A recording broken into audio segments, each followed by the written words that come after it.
Bonjour, écoutez, ravi d'être là aujourd'hui dans cet événement un peu particulier puisqu'on est à Abidjan et puis on est à Vivatech dans quelques jours. Donc on est un peu quantique dans cet événement.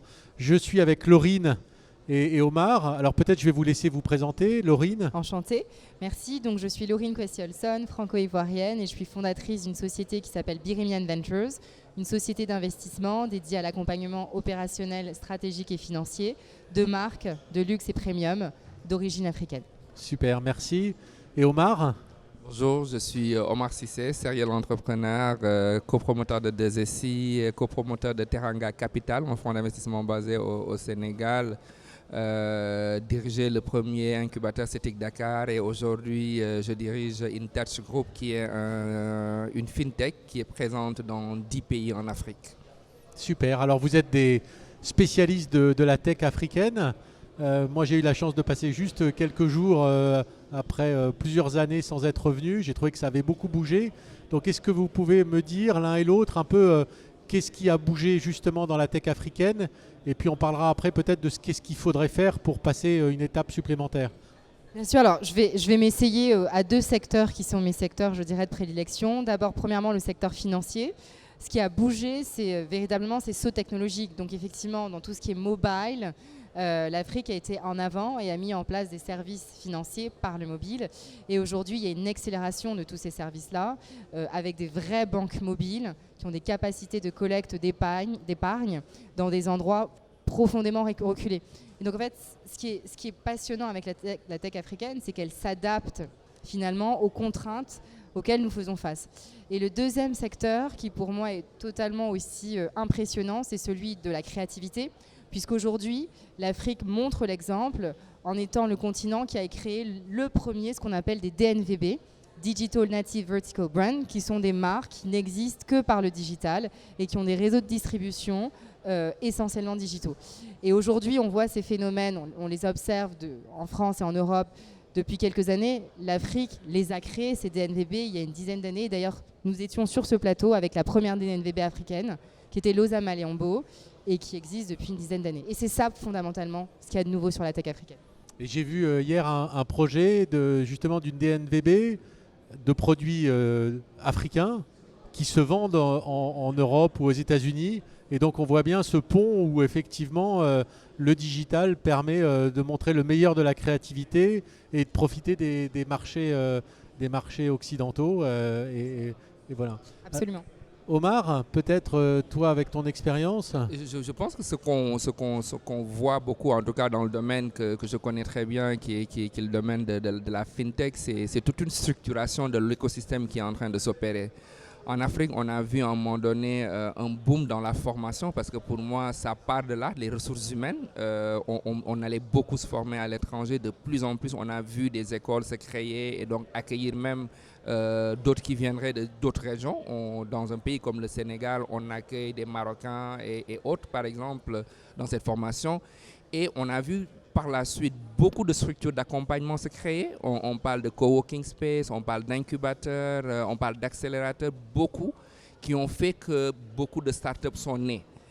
Et nous sommes arrivés à une phase où ces startups commencent à être matures et le financement s'est beaucoup développé. On a des fonds d'investissement comme Teranga Capital auxquels j'ai participé à la mise en place, d'autres fonds qui sont arrivés en Afrique comme Partech qui sont spécialisés dans les technologies et qui sont arrivés à un moment donné où il y a une masse critique de startups qui pouvaient accueillir ces investissements-là.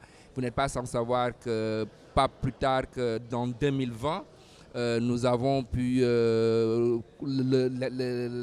l'investissement en Afrique est autour d'un peu plus d'1 milliard de dollars. Donc ce qui est très important et cela va croissant aujourd'hui d'année en année. Donc on voit bien entre le digital qui amène les fintech et les nouveaux modèles économiques et puis une dynamique entrepreneuriale qui s'est mise en place.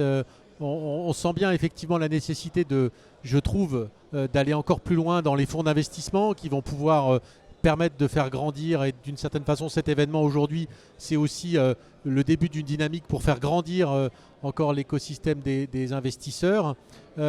tu disais, ça m'intéressait d'avoir votre avis sur les ressources humaines. Je pense qu'évidemment, c'est clé. Qu'est-ce qu'on peut faire en particulier, c'est vrai que je le vois en France de ma fenêtre où l'écosystème a pas mal grandi aussi. Il y a plein de compétences, de gens qui sont venus en France à un moment, ont participé d'une aventure. Et il y a plein d'entrepreneurs qui m'ont dit, mais s'ils revenaient à un moment participer, est-ce que c'est quelque chose que vous pensez qui peut avoir du sens pour aider à accélérer l'écosystème? Est-ce que vous avez le sentiment qu'en fait c'est trop compliqué? Moi j'ai l'impression qu'il y a plein d'opportunités qui peuvent permettre à... Mais naturellement, bien sûr. Aujourd'hui, fondamentalement, nous sommes prêts à bénéficier de cette aide, à bénéficier et puis de ce savoir-faire aussi. La French Touch, c'est ce qui vous différencie. Et c'est cette capacité vraiment à créer des écosystèmes qui sont fertiles. Aujourd'hui, nous avons des idées, nous avons le talent, mais nous n'avons pas cet écosystème et nous ne pouvons pas le réinventer. Ça ne sert à rien de réinventer la roue. Donc, bien sûr qu'avoir des partenariats stratégiques avec des acteurs français qui viendraient nous épauler en fait dans la création de ces écosystèmes et de nous donner accès aussi aux vôtres, ça permettrait effectivement d'accélérer notre déploiement.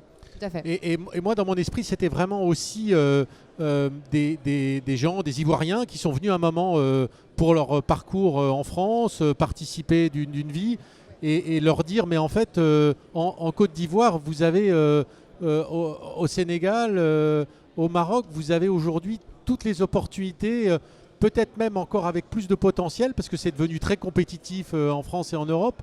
Revenez, il y a des talents, il y a de l'énergie, il y a des capitaux. Je ne sais pas si... C'est un mouvement d'ailleurs qu'on observe depuis un moment. Quand je dirigeais l'incubateur au niveau de Dakar, 9 startups sur 10 que j'accompagnais dans un des programmes étaient montées par des personnes de la diaspora qui sont rentrées. Aujourd'hui, dans l'entreprise que je dirige au niveau de InTouch, 50% de mon codir est composé de personnes de la diaspora qui sont rentrées. Je pense que de plus en plus, la diaspora est consciente du fait qu'il y a des choses à faire et que c'est le moment de le faire. Maintenant, il faut un peu plus d'opportunités. Un peu plus d'opportunités et moi, en tout cas, le message que j'essaie de faire passer au quotidien, c'est de dire les opportunités, c'est à vous de les créer et il faut venir les créer parce qu'elles sont là. Disons que la différence fondamentale, c'est qu'aujourd'hui, grâce aux réseaux sociaux, grâce à Internet et grâce aujourd'hui à l'événement que nous avons, nos histoires parcourent le monde. Et donc aujourd'hui, nous sommes aussi une source d'inspiration parce que nous étions diaspora et nous sommes revenus. Et donc, à travers nos histoires, à travers les fenêtres que vous nous donnez comme opportunité de nous exprimer, bien évidemment que nous appelons la diaspora à nous regarder et à venir participer au mouvement. Alors moi, je vous donne rendez-vous parce que c'est l'engagement que je suis prêt à prendre avec vous. On fait un événement, on a au Hub à BPI France, on a un beau lieu et vous venez raconter votre histoire et on va réunir la diaspora et on va leur dire voilà, il y a des beaux exemples, il y a des super projets, n'hésitez pas à venir voir et peut-être à rechanger de vie. Votre pays a besoin de vous aussi et ça nous fera des connexions avec encore plus entre la France et l'Afrique dont on a tous besoin. Rendez-vous pris parce que nous avons besoin de toutes ces forces vives pour faire changer les choses durablement. Donc nous serons là. Ok, super. Omar, c'est bon pour toi? C'est parfait. Rendez-vous pris. Rendez-vous. Merci à tous les deux. Merci à bientôt. Beaucoup. À bientôt. Très bonne journée. Merci. Au revoir.